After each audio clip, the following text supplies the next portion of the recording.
তো আমরা সবাই পড়ি, বিভিন্ন সময়ে বিভিন্নভাবেই প্রেমে পড়ি।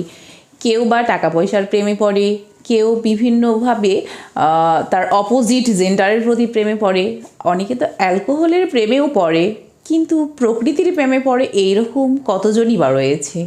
তো শিক্ষার্থী বন্ধুরা, আমাদের প্রকৃতি প্রেমিক এমনই একজন কবি ইমিলি ডিকিনসনের প্রেম কাহিনীটা আজকে আমরা জেনে নিব। কবিতা I taste a liquor never brewed এইটার মাধ্যমে। তো দেখো, কবিতার ফার্স্ট লাইনটা থেকে কিন্তু টাইটেলটা নেওয়া হয়েছে, যে কবি বলছেন যে আই টেস্ট আ লিকার।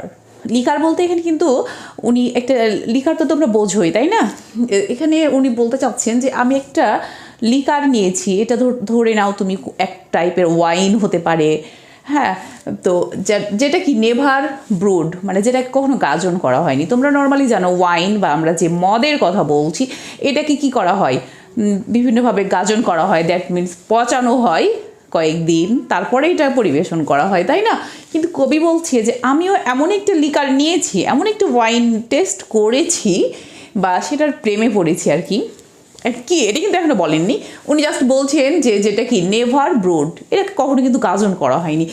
এমনকি বলছে যে ফ্রম ট্যাঙ্কার্স স্কুপড ইন পার্ল। আচ্ছা, বিষয়টা এরকম, ট্যাঙ্কার্স হচ্ছে এক টাইপের একটা বড় মগ, যে মগে করে ধরো তুমি বিভিন্ন কিছু ড্রিঙ্ক করছো, কফি খেতে পারো, চাও খেতে পারো, তারপরে হচ্ছে তুমি ওয়াইন খেতে পারো, তাই না? যেটা হচ্ছে স্কুপড হচ্ছে ইন পার্ল। পার্ল যেমন কি মুক্তা কি করে, একটা গ্লেজ দেয় না, চকচক করে।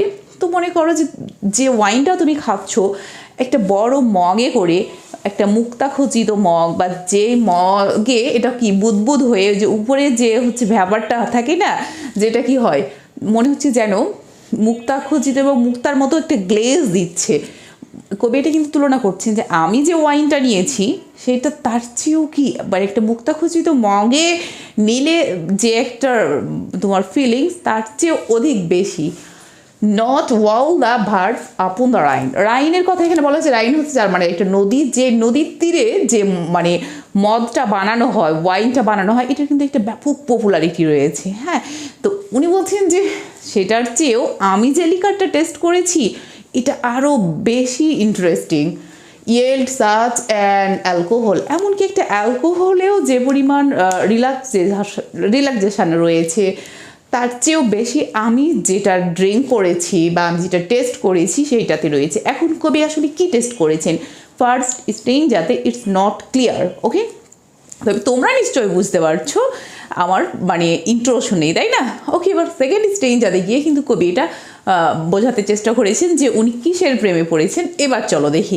তো উনি বলছেন যে ইনিব্রিয়েট অফ ইয়ার অ্যামাই, যেন আমি ইয়ারে এরেই যে, বা দেখো ইয়ার কোথায় পাবা তুমি, নেচারে, তাই না, প্রকৃতিতে।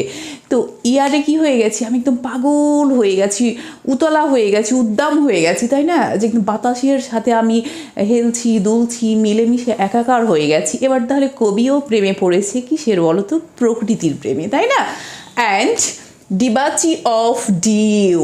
আচ্ছা, ডিউ হচ্ছে শিশির কণা। এখানে ডিবাচি বলতেও তোমার যে ইনিব্রিয়েটের মতোই এরকম একদম উদ্দাম পাগল হয়ে যাওয়া। কোন শিশিরের পাগল হয়েছে কবি? দেখো, যেটা রিলিং হচ্ছে through endless summary night, summary days. তো দেখো যে গ্রীষ্মের দিনগুলো তোমার ইউরোপ আমেরিকাতে অনেক রিল্যাক্সের, কিন্তু আমাদের এখানে বসন্তের মতো। তো বলছে যেটা হচ্ছে কি হচ্ছে না যেন এন্ডলেস সামারি ডেজ, গ্রীষ্মের মানে দিনগুলো যেন শেষই হচ্ছে না, বা এই টাইপের গ্রীষ্মের দিনে যে শিশিরের ডিউয়ে যে একটা মানে মিশে যাওয়া, তার প্রেমে পড়া, পাগলামি করা, আমিও যেন এমনই হয়ে গেছি। তারপরে বলছেন কি ফ্রম ইনস, এর যে মজার বিষয় হচ্ছে ইনস অফ মোল্টেন ব্লু। এইখানে খুব দারুণভাবে বোঝানো হয়েছে। তোমরা জানো ইন হচ্ছে কোনো সরাইখানা বা রেস্টুরেন্ট, যদি আমরা খুব ইজি করে বলি। তো ইনে কি করে, মানুষ যায় বিভিন্ন কারণেই যায়, খেতে যায়, অনেক হচ্ছে ওয়াইনও খেতে যায় সরাইখানাতে। তাহলে ইনের এখন কবি ইনে কি করছো, কবি কোথাকার ইনে রয়েছে বলো তো? প্রকৃতি, নেচার, যেটা হচ্ছে of molten blue. Molten blue বলতে একদম যে আকাশের যে নীল, সেই নীলের কথা বলছেন কবি। তাহলে কবির কাছে এই ইনটা কি বলো তো? পুরো নেচার। ইন ইকুয়াল টু তোমার পুরো প্রকৃতিটাকে উনি ইন বলছেন, যে আমি এই প্রকৃতির মাঝে কি বসে রয়েছি, ইনে রয়েছি। Of molten blue. তাহলে বুঝতে পারছো যেটা একদম আকাশ নীল সব কিছু একদম মিলেমিশে একাকার হয়ে গেছে। এবার চলো আমরা থার্ড স্ট্রেঞ্জারটা দেখি, এটা টোটালি ফোর্থ স্ট্রেঞ্জার। হ্যাঁ, যে when landlord turn the drunken B.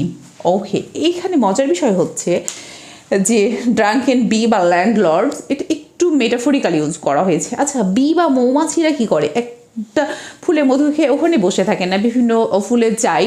But এখানে পোয়েট কী বলতে চেয়েছেন, যারা হচ্ছে গিয়ে ড্রাঙ্কেন পারসন, হ্যাঁ, বা ড্রাঙ্কম্যান, তাদেরকে তাদের যখন তারা যেখানে মানে ড্রিঙ্ক করতে যায় সে জায়গাটার প্লেসে ওখানে সবাই কী করে, ওখানকার ওনারেরা তারাকে ওয়েলকাম করে। যখন তুমি ফার্স্ট অন ড্রিঙ্ক করতে যাচ্ছ, যাদের ওখানে তুমি যেখানে বা ইনে ড্রিঙ্ক করতে গেলে সেখানে কী করা হয়, তোমাকে ওয়েলকাম করা হয়। বাট এত বেশি তুমি ড্রিঙ্ক করে ফেলেছো, যখন মাতাল হয়ে যাবা তখন কী করবে, তোমাকে ঘাড় ধাক্কা দিয়ে ওরা বের করবে, যা বের হয় এখান থেকে, তাই না? ব্যাপারটা নিশ্চয়ই তোমরা বুঝতে পেরেছি যে ফার্স্ট অন তারা তোমাকে ওয়েলকাম করছে যে তুমি তাদের সেখানে গেছো। বাট তুমি যখন অতিরিক্ত পরিমাণে ড্রিঙ্ক করে ফেলেছে, বেশি মাতাল হয়ে গেছে, তখন তোমাকে ঘাড় ধাক্কা দিয়ে বের করে, যাকে সরা এখান থেকে মাতলামি করছে। তো আবার বলছেন কবি, দেখো যে out of the foxglove door, তখন তাদেরকে কি করে দেওয়া হয়, এইভাবে বিতাড়িত করে দেওয়া হয়। ওয়েন বাটারফ্লাই, এখানে প্রজাপতির কথা বলা হয়েছে, renounce their dance I shall but drink the more. এটি একটু বলি যে প্রজাপতির কাজ কি, বিভিন্ন ফুলে ফুলে গিয়ে মৌমাছি বা প্রজাপতিরা মধু সংগ্রহ করে বা মধু খায়, তাই না? তো দেখো বলছে যে বাটারফ্লাই এমনও হতে পারে এরা আবার কতটুকু বা মধুপান করবে, মধুপান করে তারা টায়ার্ড হয়ে যেতে পারে আর তাদের প্রয়োজন নাই। বাট আমি কি হব না, I shall but drink the মোর, আমি জীবনেও টায়ার্ড হব না, আমি বরং আরও বেশি পান করব। দ্যাট মিনস আমি প্রকৃতিটাকে আরও বেশি এনজয় করবো। প্রকৃতিতে যে আমি যে উপভোগ করছি, যে প্রকৃতির সঙ্গে মিলেমিশে আমি যে মাতলামি করছি, এটা থেকে কেউ আমাকে কোনোভাবেই স্টপ করাতে পারবে না, আমি কখনো টায়ার্ড হবো না। বুঝতে পেরেছো কবির এখানে কতটা এমফ্যাসাইজড করেছেন উনি ব্যাপারটা। এবার দেখো লাস্ট স্টেঞ্জ এইটা কী বলছেন, যে টিল সেরাফস বলতে এখানে কিন্তু বলা হচ্ছে গিয়ে দেবদূত। হ্যাঁ, ওদের খ্রিস্টান ধর্ম, সেরাফসের উইং দেয়ার স্নোই হ্যাট, সিরাফেরা যখন একদম দেবদূত যতক্ষণ না নেমে আসে, তার যে তুষার আবৃত যে হ্যাট, সেটা তুষার তো বুঝছো যে একটা শুভ্রতার প্রতীক থাকে কোথায়, দেবদূতদের মধ্যে থাকবে।